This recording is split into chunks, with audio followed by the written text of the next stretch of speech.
hadirin sekalian.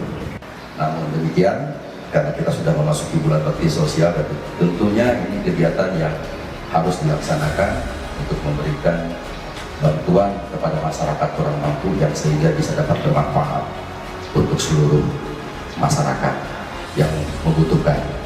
Ya, mudah-mudahan kami tidak berhenti di sini, Pak. Doakan kami semua di sini panjang umur, sehat selalu, sehingga kami bisa dapat terus melaksanakan ini secara istiqomah. Secara istiqomah terus-menerus, tidak berhenti di sini. Bukan hanya karena ulang tahun Bayangkara, tapi ini kita terus lakukan secara kontinu setiap minggu, setiap malam Jumat.